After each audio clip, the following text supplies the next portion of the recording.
forward, let's make a move. Unique is what we do. Take a seat, be introduced to the lives in FORTitude. Burn the town down, Cowtown, let's dance, interact, meet some new friends.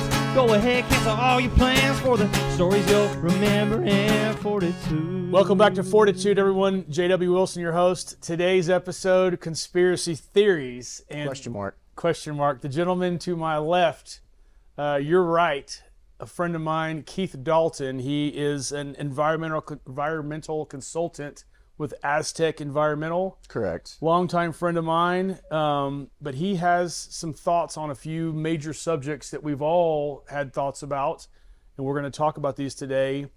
Conspiracy theories for the greater part of that. But before I get into those, Keith, you're not QAnon or anything like that, are you? Any of those organizations that we all have? You know, I can't answer that because I'm really not sure what QAnon is. I've heard of it. I think it's basically some sort of disembodied thing that people put in their email signatures whenever they want to be anonymous. But you're not part of I have no affiliation. You're not part of a greater organization trying to upseed anything. You're just a guy. How did this happen, by the way? How did all these thoughts and information come to you? And just idle curiosity that kind of spun out of control. Okay. Because I know what we're talking about, but I want to make sure that people know that you're not some radical, politically pointed guy. You just like to dig into research and find answers. Yeah, I'm not a proponent of any specific theory, ideology, anything like that, but I am curious. I do read a lot. Really, my whole entry into this genre started with just history, hidden history. The history we learned in school was quite boring, and it took me a long time to figure out why, because as soon as I got out of school, started reading things on my own, I realized it's fascinating. And that leads you down a bunch of different roads and makes you question, well, why is this different from what we're taught? Who's got an agenda? Why would there be an agenda? Is it just streamlining? But anyway, I'm sure you've got plenty of questions along those lines. Thank you for being here. I'm excited to hear what you have to say about some of these things. And with that, we'll get right to it. Bet you are. Conspiracy theory number one, or conspiracy number one, that is on top of a lot of people's mind these days and in the past, the moon landing. Right. Well, do you know what a conspiracy is? I mean, do you know the definition? Not probably technical definition. But just paraphrasing, but generally it's basically two people in secret, ostensibly for some sort of devious or illegal aim, that have a conspiracy, a meeting, a plan, a secret plan. So it's not the pejorative that it's turned into. Now people just, anything conspiracy is automatically labeled. And it's kind of fun because anything that's slapped with a conspiracy label makes me interested, and a lot of people. Obviously, it's kind of a cottage industry.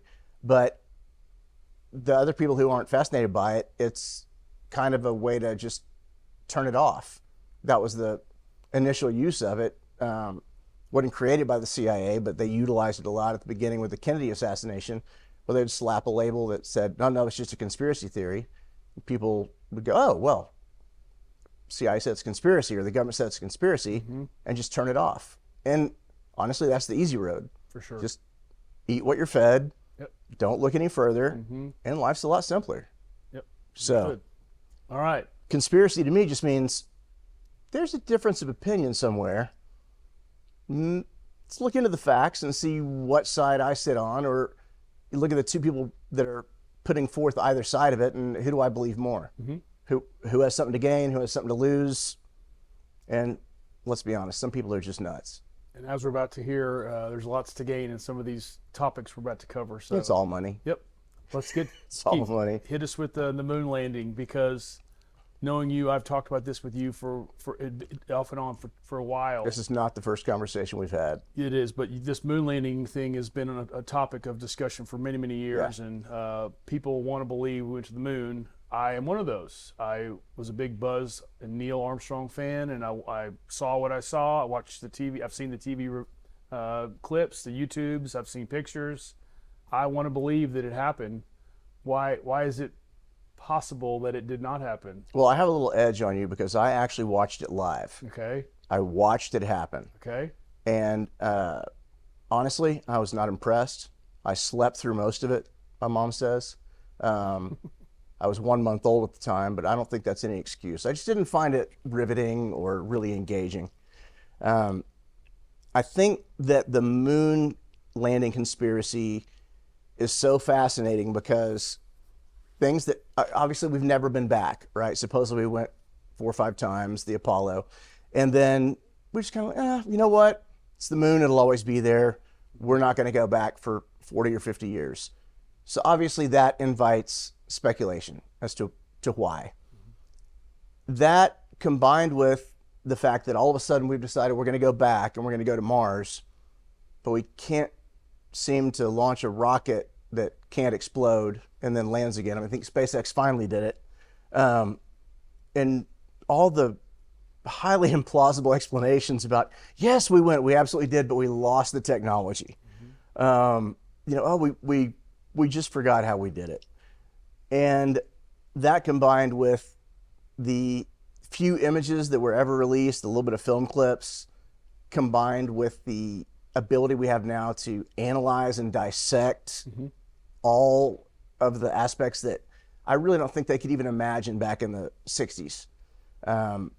Just pose too many questions to where no matter what your axe to grind is, you can find an angle and wedge it in there. Sure. So you have a lot more people on one side, and then there are the other people who say, nah, why would the government lie to us? They've never lied to us before. They're batting 1,000. Right. I mean, Oswald acted alone. We always know that the government tells us what's right. These people are flakes. Sure. Let's talk about the film real quick, the pictures of the moon and the cameras that went there and came back supposedly. This is a good topic. The Hasselblads? Yes. Yes. Designed just for NASA. Why is that so difficult to get a camera there and back and see what we believe we've seen? Camera, not so much a problem. The film, again, I've never been there. I have not left orbit, but the film poses a problem simply due to the radiation. So the moon on average is 228,000 miles away, and space shuttle astronauts at 350 miles above have reported closing their eyes, seeing lights, sparks going through their eyes, which means they went through the spaceship, went through the suit, went through the helmet, went through their closed eyes, and that is electromagnetic radiation that they're being bombarded with. Is this the Van Allen belt we're talking about? It's pre-Van Allen belt. Okay. Van Allen belt generally starts at about 1,000 miles above the Earth's surface, if you believe NASA. And it goes way out, something like 250,000 miles. But it's essentially an intense ride through the Van Allen belt from the time you leave low Earth orbit until you get to the moon and then back again. It's the entire journey outside of the immediate... I can't say it's the entire journey. I don't have the miles in my head, but it's a lot. And of course, it varies. Like, what would the Van Allen belt do to film or people and being exposed the way they were in '69? Well, if you probably don't remember because you're too young, but back in the day, going through the airport screener, if you had film, you would take it out of that. Right.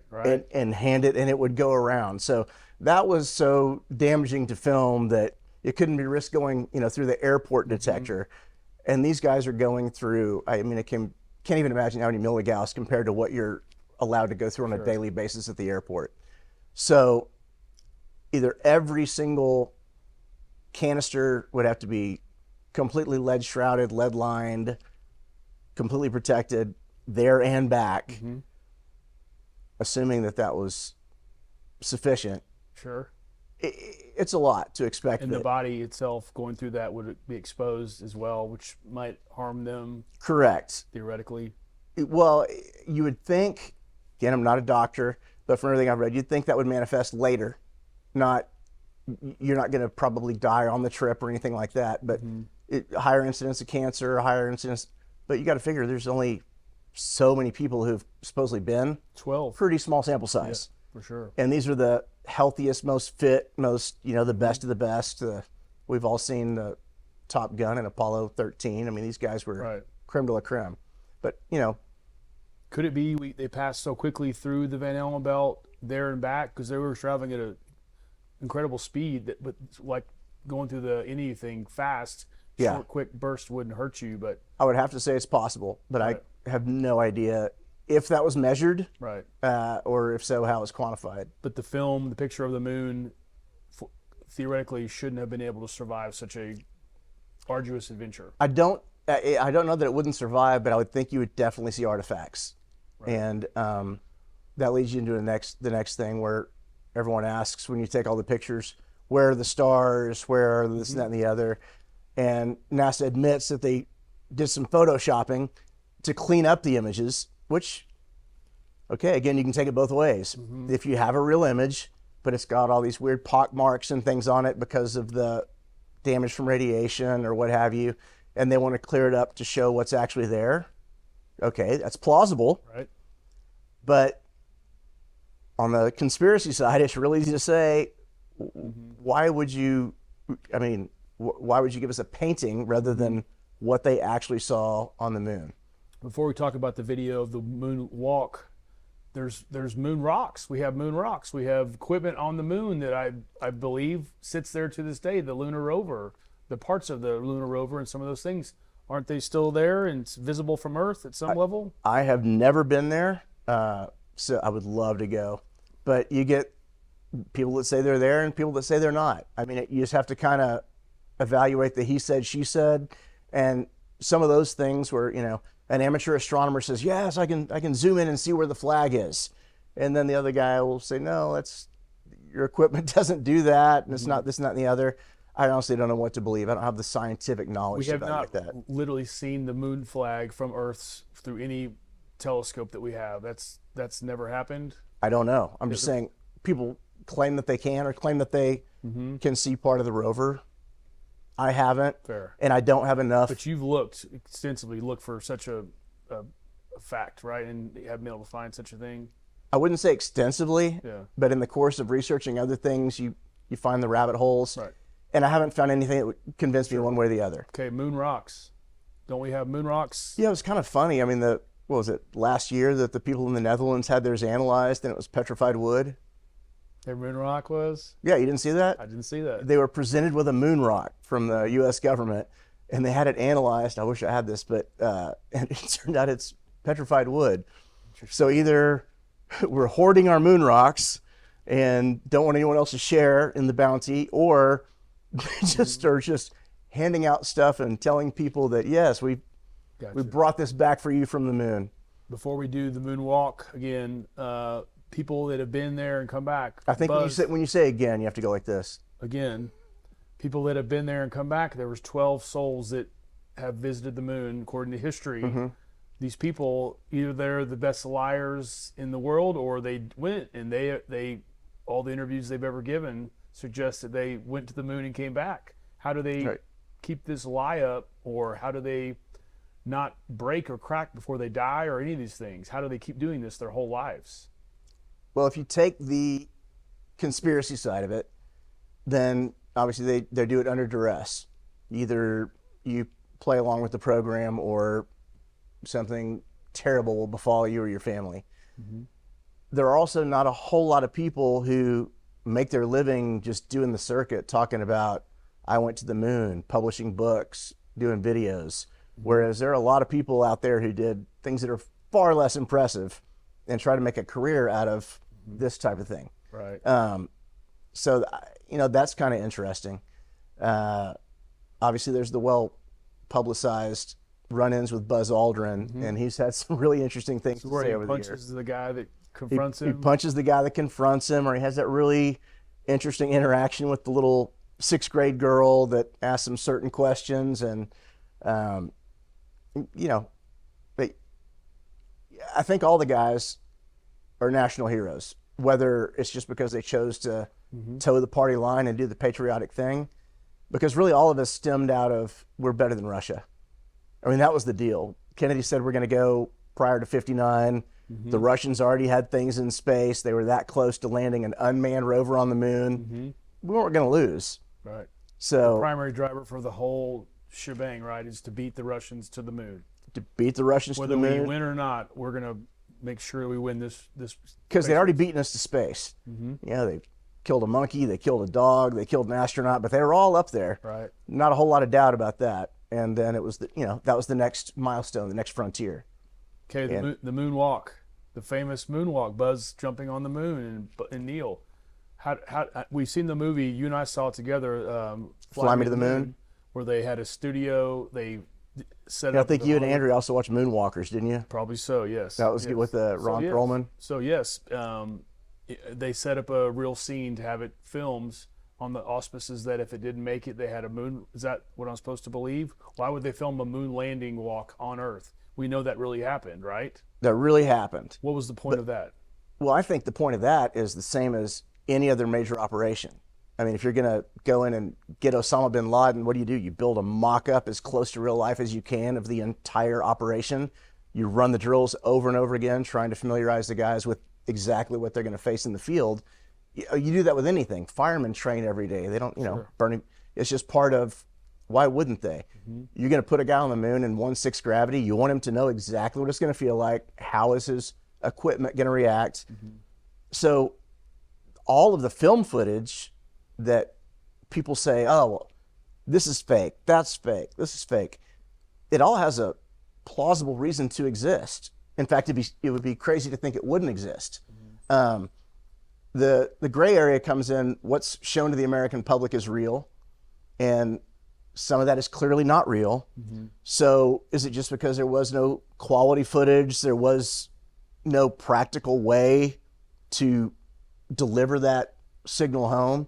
Because when you find out what was shown on American televisions, it was a really weird setup where they had to route it through Australia because of the location the signal was coming from. And then that went back to Houston, I believe. They broadcast it on a wall, almost like a slideshow. And then the ABC, NBC affiliates, they filmed the wall. Oh, wow. So imagine the quality of what was supposedly coming from the moon at the time. And then coming to our HD, OLED, 4K, 7K, 1969 television set, which was roughly the size of a Volkswagen Beetle. So the video that's famous for Neil and Buzz's first walks on the moon, am I to believe that was filmed, that actual footage was filmed in a studio to the way that you just described it? I mean, it really didn't happen that way. I don't know whether it happened that way or not, but it was definitely filmed in a studio because all these things it's a training exercise. Just like especially with the ISS, there's a lot of, conspiracy people out there that say, oh, well, it's all underwater. Oh, they're all faking this. Well, yeah, that was part of the training. Right. I mean, you can't get, except, the vomit comet, where you go up and you get 30 seconds of actual weightlessness. You can't really train for that. There's no way to recreate that on Earth. So of course they did all these things. Then the conspiracy theorists run wild about, but that's because some of the stuff that's been put forth is accurate and real has some holes in it. 3 astronauts lifted off for the Neil and Buzz, and the third guy, they lifted off in a rocket. Oh, yes, the third guy. They lifted off in a rocket. He loves being called the third guy. Third guy. Yeah. His name escapes me at the moment. Yeah. Collins? Yes. Yeah. Sorry. Me, or as they call him, Johnny Apartment. He just fed the cat and kept the oven going while they were prancing around the moon. So when they lifted off on the video that we saw, the rocket taking off, where did they go? If they didn't go to the moon, where did they go? That's funny because you look at some of the movies that came out immediately after, like Capricorn 1, and they just have the thing fly out of sight, splash down, and then they land in the desert or somewhere like that, and they're supposed to hide these guys for 3-4 weeks. Right. So there's a lot of conspiracy theories about where they went, or did they get out of the capsule right before and we just shot the rocket off and it never came back? These are all things that I don't think anyone can ever prove. I mean, obviously people have been trying for years, and people have a lot of material to bolster their theories, but nothing is definitively provable. It's just food for thought. And so you're left with, is this guy believable or is that guy? It's kind of like all the stuff now with all the aliens and all the whistleblowers, right? All the ex-CIA guys suddenly coming forward. All these people who worked at Area 51 and now they're telling their story on the internet and on the lecture circuit and somehow aren't getting assassinated or disappeared. So NASA had 400,000 people working for the entity at the time of 69, the launch. Yeah.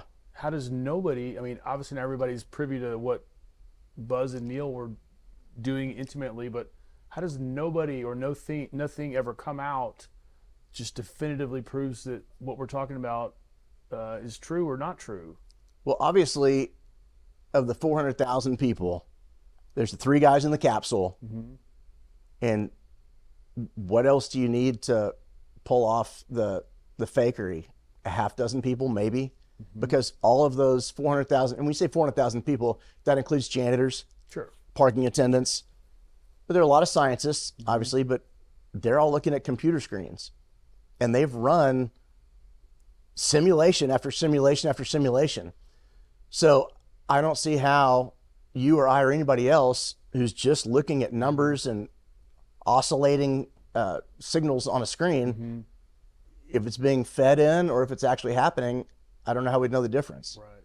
That's interesting. And Especially in 69. It's not like you had the iPhone where you could have side analysis of the data and get a different speaking objective. of, everybody's heard the old adage that there's more power here than was on that spacecraft that took them there. Yeah. Let's talk about that 69 vehicle that took the astronauts to the moon.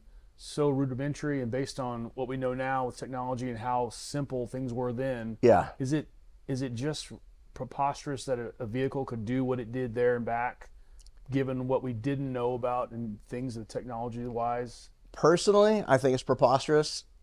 To me, the thing that is hardest to stomach is that of all the failures of the space program, even the ones we've had recently, SpaceX can't even send a rocket up and bring it back without 5 explosions. But all the setbacks for first time out of the box, we send a rocket up there, we successfully landed on the moon, fiddle around for 3 days, get back in the same thing, and then successfully go back up and dock and come back up. The odds of none of that going wrong are pretty slim. I think that's a pretty fair statement. Then you look at this Tinker toy that they took there, because you and I grew up where they had the replica down there in the museum, and we'd go look at it. Yep. And that was Tinker toys wrapped in aluminum foil. And we're supposed to believe that this thing went to the moon and came back with enough, thrust to get up, and apparently it had enough thrust to control the landing and to get back up to the capsule without leaving a mark on the lunar surface or getting dust on any of the landing pads. That's of course. No, that's probably the biggest. The dust. Yes. That's probably the biggest problem with all the pictures they put out. There's no dust on the equipment. No, and apparently one of the scientists really had, because they don't know anything about the lunar surface, but there's so much, I think it said 10,000 pounds of thrust required to slow the descent to safely land, that some of the scientists were actually worried that it would create a hole bigger than the footprint, to where like something would happen to where either it would capsize or it would not be able to get out to go back up. But when you look at all the pictures, there's no hole, there's no scorched dust, there's no dust on the landing pads. That's probably one of the biggest arguments for, if it did happen, they used the pretty pictures from the practice, or it didn't happen. Right. So I hate to want to move on to the next conspiracy theory, but this could go on for 10 hours. But any last final thoughts on the moon landing that I'm not asking you about that just in your mind are definitive? Nothing definitive. And that's the thing with all these, is I'm not a proponent of any one of these theories. I don't proselytize, but I love investigating and looking at both sides of it. And I think the real dividing line is between people who have some level of curiosity and other people who don't, just prefer not to think about it. And nothing wrong with either camp. But to me, I realize you'll never find the truth for a lot of these things, but being able to look at both sides and cognitively analyze both without necessarily holding either theory is enough to get you labeled a crackpot conspiracy theorist by other people. For sure. If you don't flatly refuse anything but the narrative. So of course that pushes me in the other direction. Surely. Last question. Yeah. So all these years, it's been on people's mind. People ask questions, you dig in. Yeah. What's the point of keeping the lie going at this point? I mean, it's pretty clear that we're trying to go back and all these things, but if there is a real truth, whether it's not going to the moon, right? What's the point of keeping it going at this point? That's a hard question to ask with that particular deal because the money is spent. The only thing that is common to other conspiracies that keep getting covered up is that, like with all these classified documents on everything, they keep pushing them out until everyone's dead. Like they don't really want a lot of the stuff to come to light, whatever it is, until a lot of people who are affected are dead. Now, obviously, the families will always be affected, but especially with a lot of the Kennedy stuff, they've pushed it so far that we're finding shocking things now, but there's nobody left to pin it on. There's nobody left to be really embarrassed by it, family wise, and so I think that's why they keep kicking it down the road. Who knows why? If we knew why, it'd be a lot easier to solve these conspiracies. Sure. At the end of the day, it's always money, and I think that's part of what geared up this space race. But then the whole 40 years of taking a break, that doesn't make a whole lot of sense. No doubt. More than that, it's like 52 or 3 years now. Right. Well, I mean, they started the ISS, but I mean, that is basically just about 10 miles above the Goodyear blimp that films the football games on Sundays.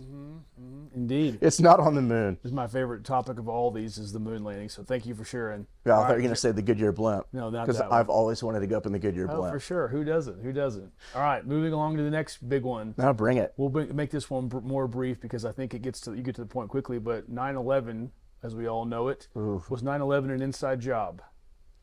It's really hard to argue that there was not some skullduggery afoot. Okay. Because I saw the video, Keith. I saw Which the video? planes flying into the World Trade Center. Yep. I saw the fires. We've all seen it. Nobody can question all seen that.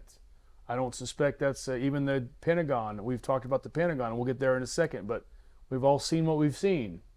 The fuel in the planes heated up the building and the core, and it just basically melted the building from inside.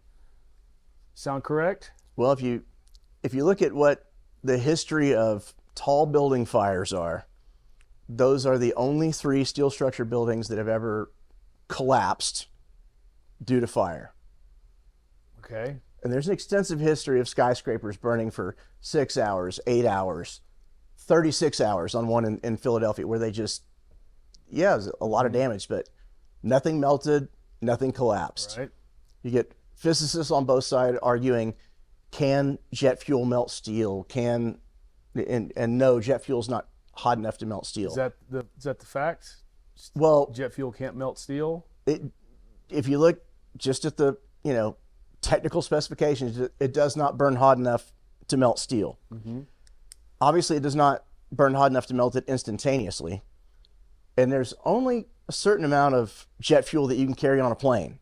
Like this, there's 10,000 gallons in each building because they were all fueled up to go across the country. Yep. Well, we saw the explosion. It's not like a diesel fire that burns constantly for weeks or days. I mean, it blew up. So all the fire after that was stuff that caught fire afterwards. So the actual highest, in terms of the actual heat production, didn't last that long. And I think the first tower was just under an hour that it was on fire, and the second tower an hour and a half, somewhere in there. And then they melted and fell directly into the footprint of the building. You don't suspect the top layers falling as they did just forcibly made it a succeeding collapse in order? I think that is exceedingly unlikely that all of the metal columns that were heated by the jet fuel from the plane melted at the exact same rate in time so that the upper floors would fall squarely on the floor below, causing a collapse directly into the footprint. What is the more appropriate reason for this happening, in your estimation? The prevailing explanation, obviously, is controlled demolition.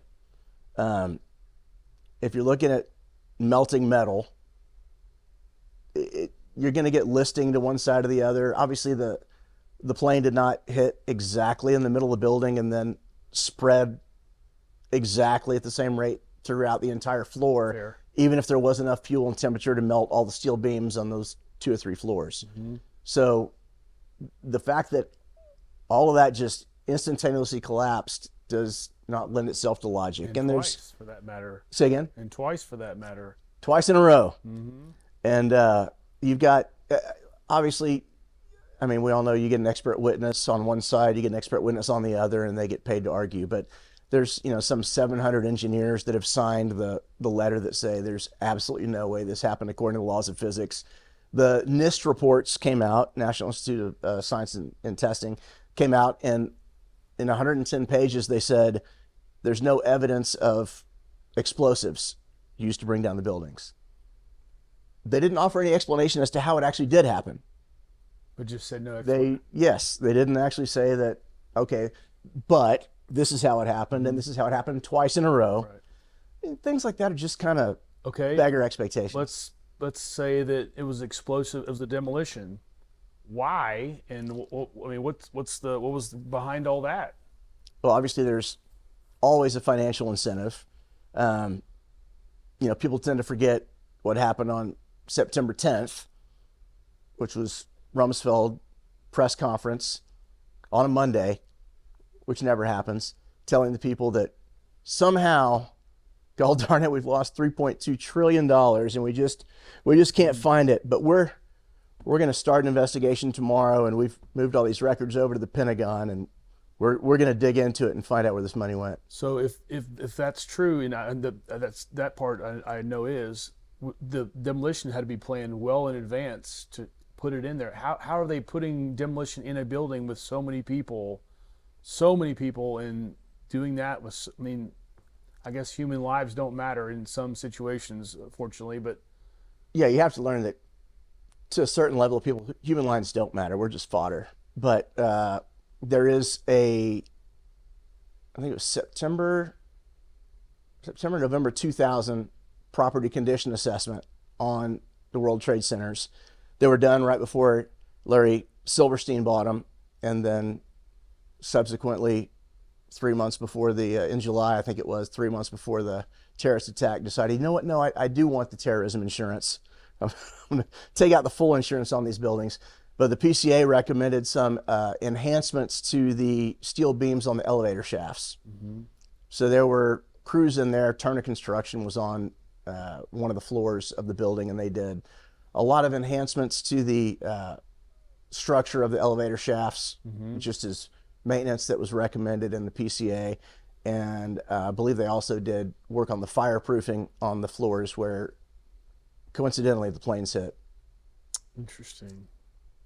So, and that study's published, but no one reads it. And that theory, or that sequence of events, they could be planting demolition. There's a window of opportunity where people have a reason to be in the building, reason to be in there after hours. Mm-hmm. Obviously you're not going to be doing that work while people are, doing the elevators up and down all day. Mm-hmm. And then, if you really want to go off the deep end into the conspiracy theory, the company that ended up handling security for those two buildings was under the control of Marvin Bush, one of the Bush brothers, and he took that over about a year and a half before 9/11. Oh, wow. So there's a lot of circumstantial evidence that makes you want to go, okay, someone should look into this. So touching on the Rumsfeld idea you just threw out, he goes on air and says we lost all this governmental money. We don't know where we're going to go into it. Right. 9/11 happens, and suddenly America's focus is here. Did that Rumsfeld issue ever get brought up again, or has it ever been solved, or did it instantly become a no issue because of 9/11? Yes, it instantly became a no issue because a plane hit the Pentagon. Okay, let's go there. You would not believe where it hit the Pentagon. Did it hit in the place It hit the E-wing, the exact section where the budget and economics people were, and they were about to dive into this and tackle the problem and find that $2.3 trillion. Actually hit the only section of the building that had been reinforced against terrorist attack. I think something like 110 people were injured or died, compared to something like 5,000 that work in that area. Mm-hmm. So it hit a very specific section. Did a plane hit the Pentagon? There's not a lot of evidence as to where that plane went. Because I saw the video, which you can't really see a plane from the kiosk. Yeah. Drive-through camera. Nope. You can't tell. Is there something I'm missing there? Well, and that video didn't come out until, I think it was either 2003 or 2006. They initially said, sorry, we don't have any video.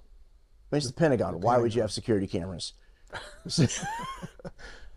I mean, that is troubling. There's one It video is troubling. that Yeah. you can't tell it's an airplane. You can't tell it's an airplane. So what is the prevailing thought in the conspiracy world as what that explosion was?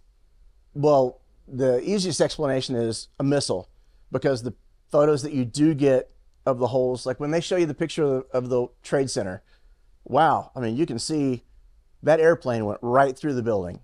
I mean, those tiny aluminum wings went right through the steel and concrete columns. I mean, it's like the Roadrunner, running through the cliff. You get the silhouette. But oddly, in the Pentagon, nope, it's just a hole with not a lot of debris, not a lot of people, not a lot of anything. And then there's a few pictures of the inside. The Pentagon's a ring, of the inside ring where there's just a kind of a circular hole on the other side. If a missile was shot and did this, wouldn't somebody have seen it, have been part of that? No one's ever said anything to the... Well, obviously someone would have seen that and been part of that, but... Would you see it in a missile inbound or hear it, or I don't even know. I'm asking questions I'm not prepared to ask on the missile. But this is fascinating. Well, the fact that all the video footage that doesn't show an airplane also doesn't show a missile. Right. Whereas, I mean, if anyone's seen CSI Miami, all you need is a fraction of a video to be able to identify any culprit in any given situation. But we have no video except for the sit-go that's on the base. And that video that you've seen, those 3 came out later. I believe it's part of a FOIA request. None of that was released at the time of the incident, and they said they didn't have it. But unless you're walking around looking at the sky, whether it's an airplane or a missile, I mean, you might hear something, but I think really most people are just going to react to the explosion. There are going to be very few people that just happen to be filming it. Sure. Like one of the first videos of the plane hitting the first building, I think there's a situation like this where the guy's videoing you and it just happens to be in the background. So it's like, who's expecting that to happen? I'm definitely not. Interesting. I mean, people get hit in the head with a baseball at a baseball game. I don't think anyone's expecting a missile to come. So is Osama bin Laden, he still put those terrorists in that position to do that? Yes? Man, there's... Is there something I don't know in this regard? That is a I'm very... guessing yes by your reaction. Well, again, all circumstantial evidence. But I think it's pretty odd that, I mean, the towers fall, and it's either 3.5 or 4 hours later, people on TV are already saying that Osama bin Laden was responsible. He's America's #1 enemy. Wouldn't that be the reasonable? He's America's #1 enemy and CIA asset. Okay. If he's on the payroll, he better. So are you suggesting that Osama and certain folks in America were in collusion to get this to happen? I'm saying that the evidence lends itself to that possibility. I don't want to disparage the memory of Osama bin Laden. Right. That's but he did come on 3 days later and deny any responsibility. Right. Which I don't know if you've seen a lot of Muslim terrorist videos. That's kind of unusual. Yes. Mostly a lot of dancing, death to America. Yes, we did it. We're more powerful than you. Even if they didn't do it, they claim responsibility. So to deny responsibility is kind of unusual. The passport, the found terrorist passport. Yes. What's behind that? There's a lot of passports. There's the terrorist passport in New York, and then in Shanksville there are a couple driver's licenses and a bandana. Tell us about the passport they found down at Ground Zero, just lying about on the streets. Lying on the street, one of the terrorist passports. Fell out of the plane, out of the building. Well, I think the theory is that obviously they were smoking right before they decided to go meet Allah, and so somebody rolled down a window and accidentally threw out the passport with the cigarette butt because they were worried about flames. But yes, somehow, and it's a clip that 1,000 people have used on their podcast. But one of the news anchors is reporting that a passport from one of the terrorists was found just blocks from the Trade Center, if you can believe that. But even this guy doesn't believe it. Didn't he get the memo? If that passport survived all these things that liquidated planes, bodies, and everything else, why are we not just building skyscrapers out of passports? Answer me that. We're building airplanes out of passports.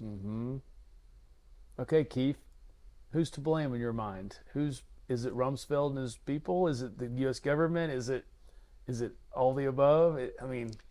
Well, you can't do it without the complicity of the U.S. government, Right. because there were a lot of crazy coincidences on that day, like NORAD running the exercises they were running, and there were a lot of training exercises running that were giving signals that, oh, a plane's been hijacked, oh, this plane's missing.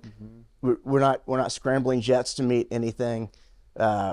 In the 6 months leading up to 9/11, the FAA had scrambled jets 67 times just on routine intercepts. If you're whether you're a commercial or private plane, if you don't meet your checkpoints, if you don't check in, if you go off by, I think it's 2 miles, or you miss your checkpoint by 10 degrees, they want to know where you are. If your transponder goes off, they want to know where you are. These 4 planes were just flying around, transponders off, no communication for close to an hour. Unbelievable. No intercepts, no jets, no scrambling.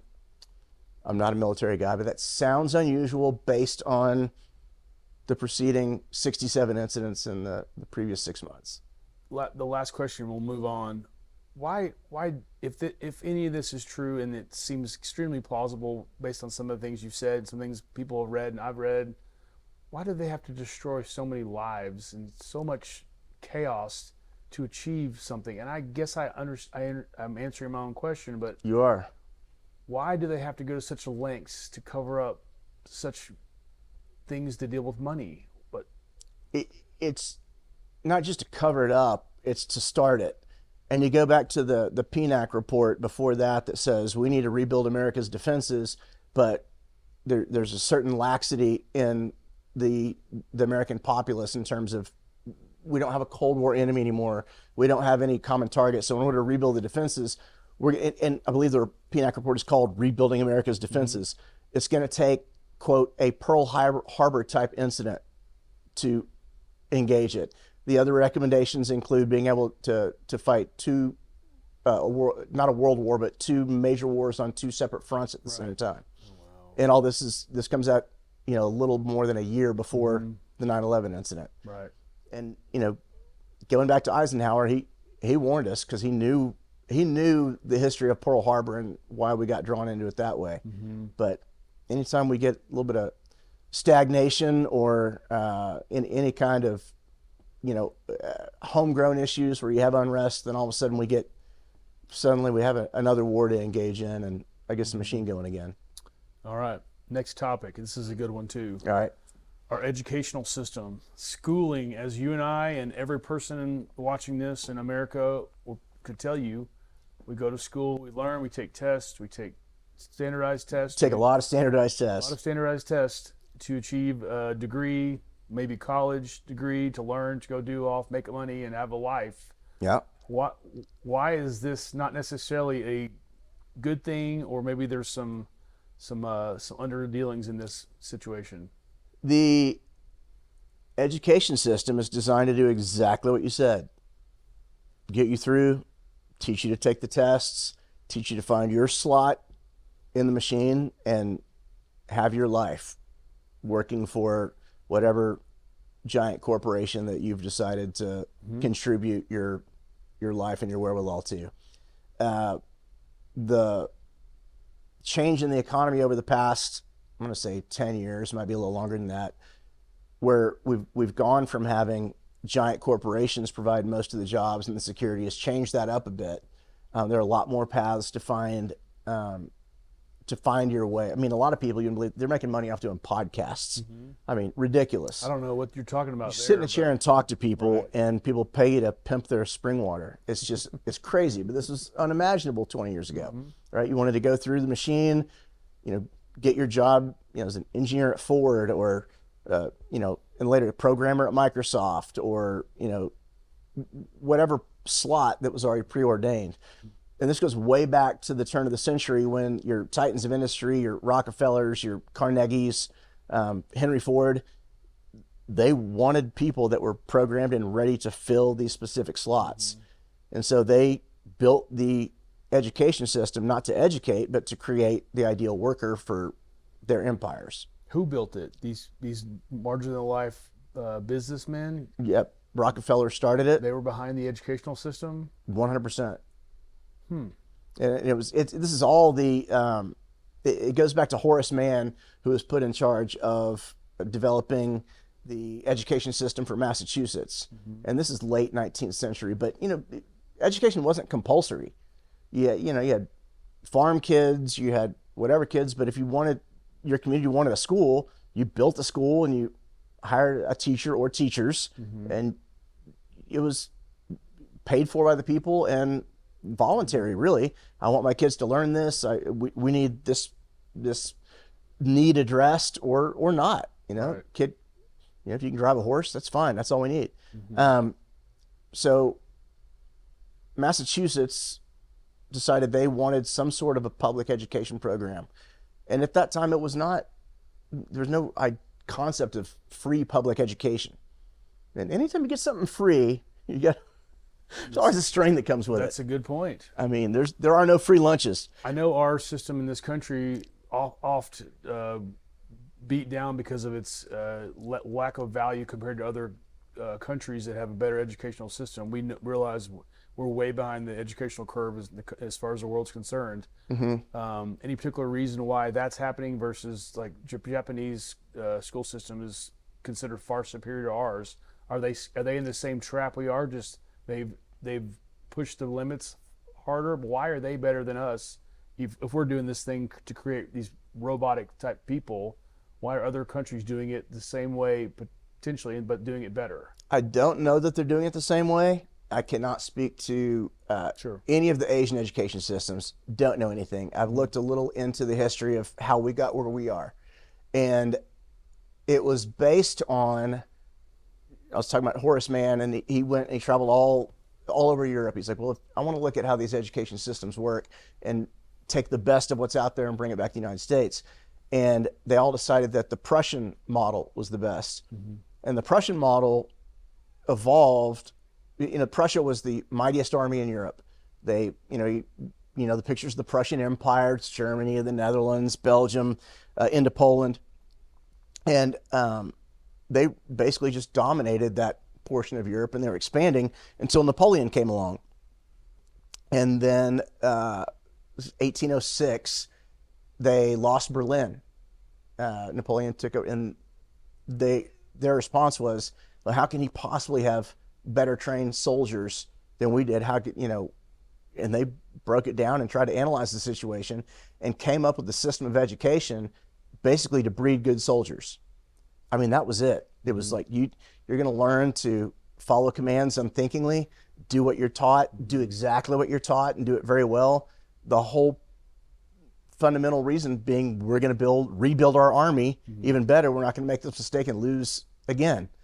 And so they got that system in place in terms of how to basically program children to become perfect wards of the state. And obviously their focus at the time was martial.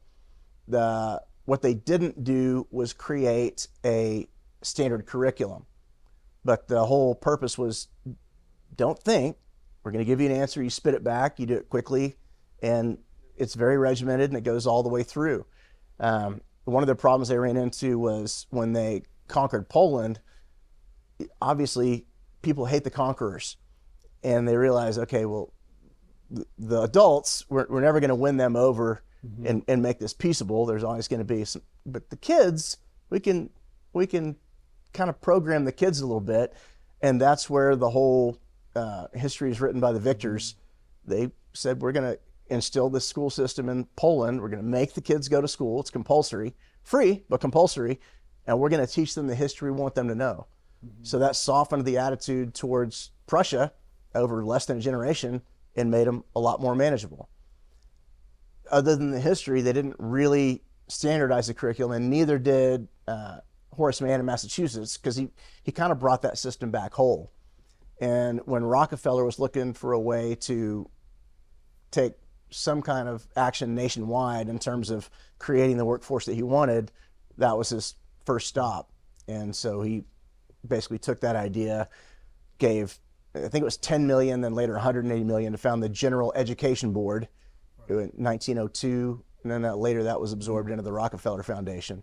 But you had him, you had Carnegie on board, and then a little bit later, Henry Ford came on board when he saw what was going on. Why do we put such a premium in this country on not education per se, but degrees?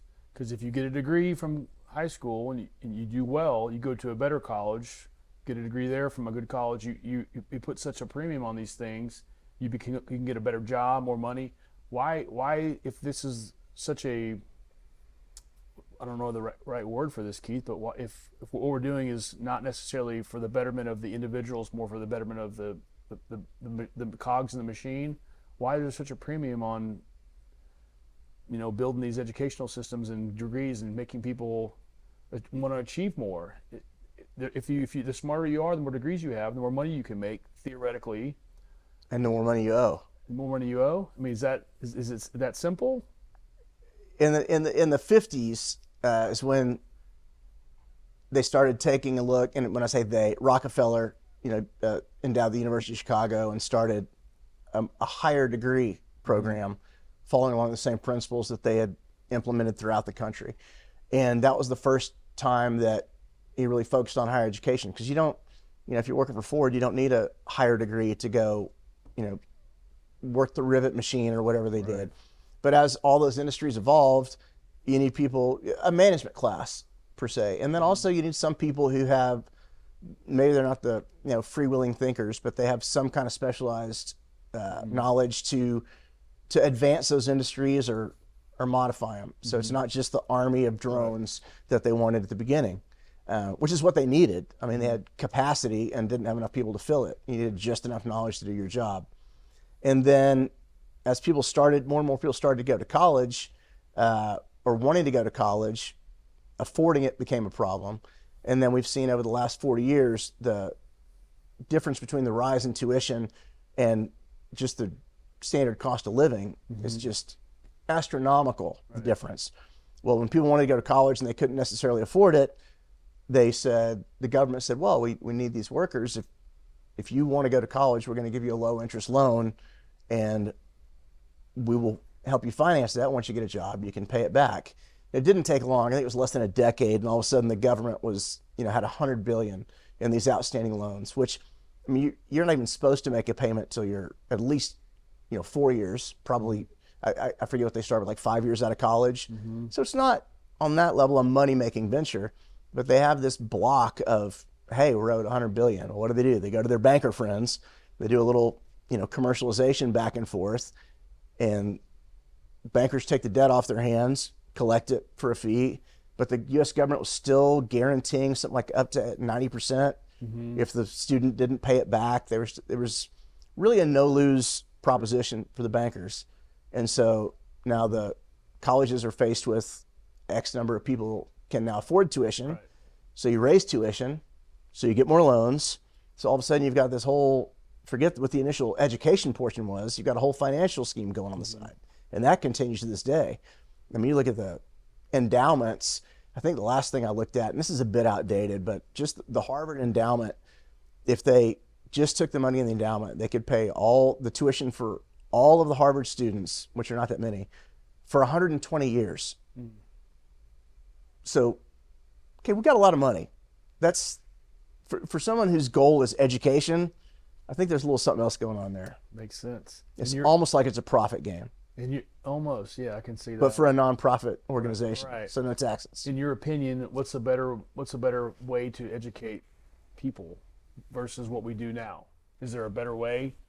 Oh, I mean, I don't have the answer to education, but the fundamental question is, do we teach to act and obey, or do we teach to think? And there's no focus on teaching to think whatsoever. If you think outside the box, you either, you get Ritalin or you get sent to the principal's office, but you need to sit down and shut up and get in line. There's no, obviously I was pretty young when Socrates was still alive, but when you think about how we're told that he instructed, they're sitting around the agora and it's basically a dialogue back and forth. When you think about how our education system works, you sit down, you shut up, I'm going to tell you what the answers are and you're going to regurgitate them on a test, or you're going to get a C and get held back. So there's not a lot of trying to expand the mind or expand the ability to think. There's a line of thinking where school and, more importantly, homework, they're just designed just to keep you busy, regurgitating things all the time, so you have less of a time to be creative in your thoughts, and also less of an engagement with your parents and learning their values and learning whatever your family culture is, to where from the second you get up, you know what, don't worry about it, we'll feed the kids breakfast at school. You drop them off at 7, but you got to work, we'll keep them after school, we'll feed them lunch. They are trying to separate, and this was the goal of Rockefellers and Fords early on, is to eliminate family influence and program them to where they're ready to integrate in our society the way we want them to. There's no way that those guys could foresee how big education would be, right? It's universal. I mean, why? What do you mean how big it would be? Well, how it's stick United States, for instance. This country, school is school. It's not, there's some different education systems, or different schools, of course, but they all basically operate similar fashion. Could they foresee the entire country taking this model and just going with it? Yeah, that was the plan. They made it free. You follow our plan, we're giving you all this. And then Carnegie, you know what? I'll fund your libraries. We're going to fill it with the books we want you to read, but we'll just give every city a library and we'll build it. You don't think he just wanted to do something nice for the world? He's Scottish, come on. No. Maybe if it was some caper toss involved or something like that, or, You've been through distillery. School and you're highly educated in college? I wouldn't go highly educated. I wouldn't go educated. My opinion is... I have been to school. What, looking back on what you learned, you see all these red flags along the journey for yourself? Yeah, I didn't see them at the time, but... I told you I kind of got into this whole conspiracy thing just because I found myself interested in history and started reading histories and finding things were different than what I'd heard or been taught. In school, history wasn't interesting. And now, upon reflection, it's because the way it was presented. Yeah. Columbus discovered America in 1492. You're going to tell me that on Thursday or you're not going to get an A on the test. But didn't you just say Leif Erikson? Yeah, but Columbus discovered America. Weren't the Welsh coming here before? Yes, but 1492, get it. Okay, I got it. It's for another day, but yeah. You got it. Okay, fine. Things that people know are ridiculous. I mean, I remember, and I'm sure you remember, and we were fortunate enough to have a school that had updated textbooks. There are places where people are teaching off whatever period of time it is, but the textbooks are 10, 15 years old, right, to where people are, you know what, 8 planets, sorry, Pluto's not a planet anymore. Sorry about that. Yeah, we're, constant revisions to stuff that was just, right, common knowledge, and now we've changed it later. Before our last topic, one last question, if you don't mind. Oh, God. Is it your opinion that from what these 3 topics are massive, there's a governmental... Beyond massive. There's a governmental component to each of them. Is anything the government has to do with on a global scale, or a massive scale, not global, but national scale, do you need to question everything the government has their hands in? I think you need to question everything you hear all the time, regardless of whether the government says it, I say it. That's the problem. The whole system we're just talking about is, right, this is the answer, and give it back to me when I ask for it. And don't think. Don't process. People should question everything. Keith, the government, in the moon landing, 9/11, and the educational system, those are 3 giants in the conspiracy world. If the government is behind those 3, why wouldn't they be behind everything? Why wouldn't we, and to your point, question everything? It would make sense. I think part of the problem lies in the question, and everyone makes this assumption of the government. Well, there is no the government. There's CIA, there's FBI, there's NSA, there's all these agencies that don't trust each other. They're fighting each other for money and for territory. I mean, even within, say, CIA or the FBI, there are different factions that we should be controlled. Remember when they brought out the TSA? I'm like, we don't trust any of these people. We're going to create a whole separate agency, and now we have a Space Force. Air Force isn't good enough. These are all funnels of money. They're areas of responsibility. And there's a fundamental mistrust that I think goes underreported and underacknowledged between all these things. So we think of the government, quote unquote, as a monolith. And I mean, left hand doesn't know what the right hand's doing, and it's probably planning on, stabbing the right hand's wife in the back when they're not gone and then framing them to look like murder. I don't think that the government is near the unified, organized, cohesive force that most conspiracy theorists tend to ascribe to it. Sure, that makes sense. All right, last topic, and a fun one. Dinosaurs. Oh God, I love this one. This is a good one. I love this one. This is a good one. And there's lots of thoughts and theories behind dinosaurs, aside from the obvious that dinosaurs ruled the earth and were killed off due to freeze, meteorites, lots of things. Because they were too big to work in the factories. Right. Tell me your thoughts on the dinosaurs. My primary theory about dinosaurs is that they were very small at one end, very large in the middle, and then very small at the other end. Explain that. Meaning they start small, grow. You've seen a brontosaurus. Yes. They're very fat in the middle, and they're tiny at both ends. It's pretty much all I've been able to discern from the pictures or the giant plaster casts in the Museum of Natural Science and History. My wife I shared this with her last night, and she's like, I've seen the bones. I've been to museums. I have seen them. She thinks this one's very funny. Yeah. But what do the bones not tell us? Or there are, and I'm not a paleontologist, not even close to a scientist, but I love kind of looking at all the different crazy theories. I find them entertaining, and I like listening to the arguments. A lot of them have holes in them, but some of them are kind of like, all right, well, there's a point. I think the origin of dinosaurs, the first quote unquote discovery, wasn't until the mid 19th century, late 1800s, that people started finding these bones, which, I mean, that makes sense. If you assume the science is correct, and somehow we know that these things died out 50 million years ago or longer, aside from the Bible, we know there's been a lot of cataclysmic floods, fires, the earth's been through it. So it's not like you're going to walk around and just find a dinosaur.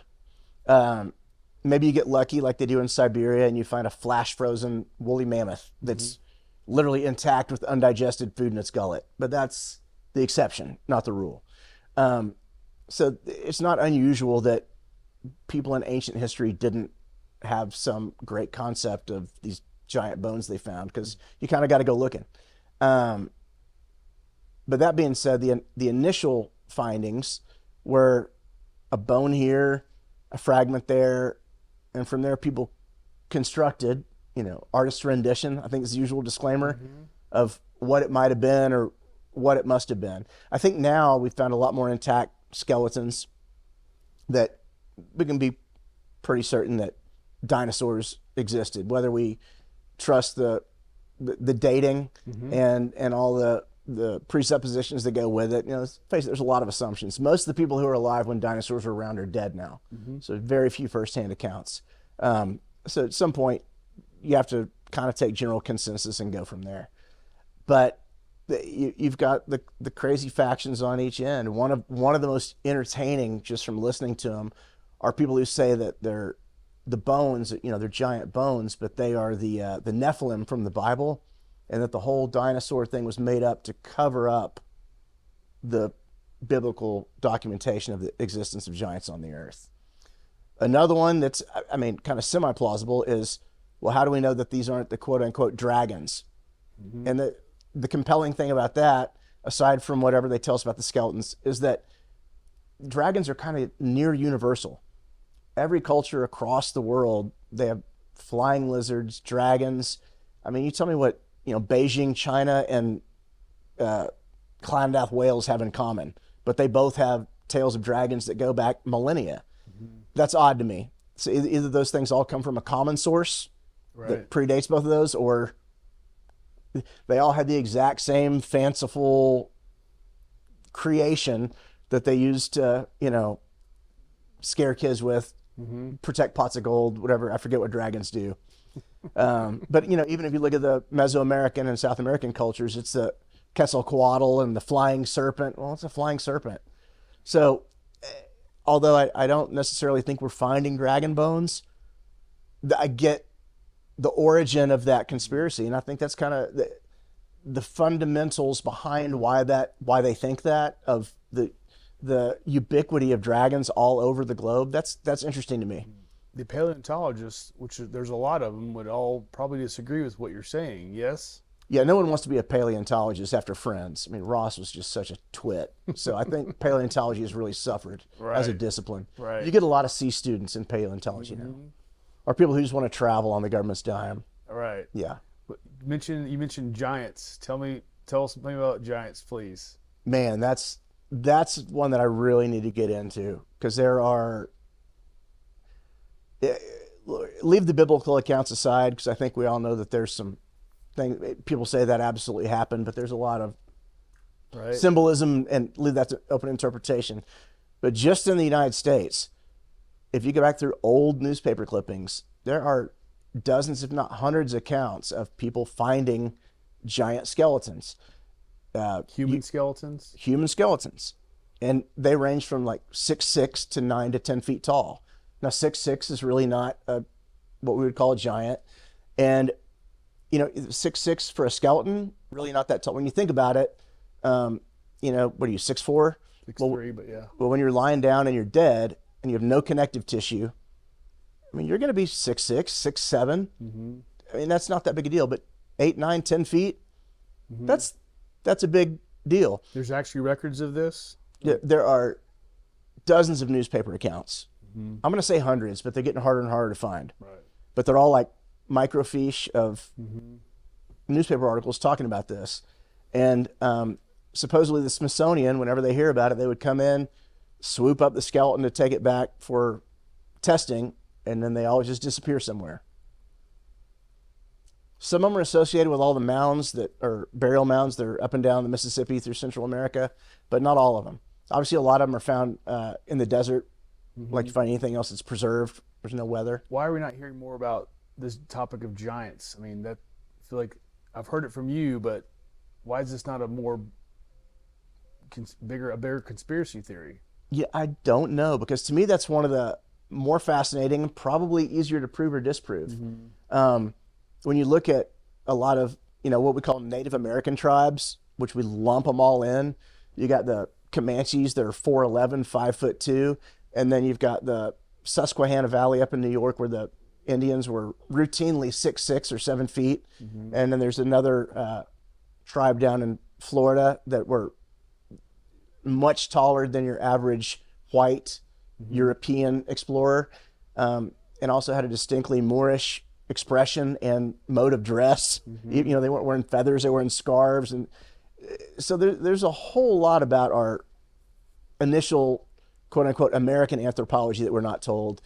And to me, I don't know what would be the reason beyond that, because it's 200 years ago, 300. Where did all these people go? Because of health concerns? We kind of killed a lot of them. Right. I don't know if you've read the books, but kind of a lot of them made treaties that maybe we didn't honor. Fair. Not a great part of our history. Yeah. Fair. Interesting.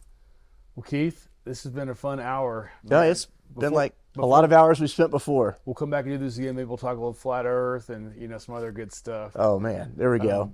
Tell before we go. Tell us what happened this morning when you shoot me a video searching for moon. I sent this to one other of my friends, but it's one of the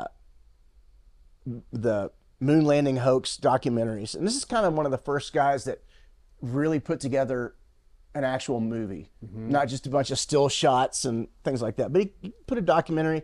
And he's the one that he went to go interview a lot of people, and Buzz Aldrin was a little drunk at a hotel one time and punched him in the face because he got tired of all the questions. His name's Bart Sibrel. It's called A Funny Thing Happened on the Way to the Moon. I hadn't watched it in a while, but I was kind of thinking about today and was trying to get my thoughts together. I thought, I'll put that on in the background. So I punched the voice search because I didn't remember where to find it. And Funny Thing Happened on the Way to the Moon. and I guess it's Siri, whatever's built into the Samsung, and she told me a joke. What? Said it again. She told me another joke. So I started searching for movies that, I said, Rocky IV, pulls it right, which one do you want to watch?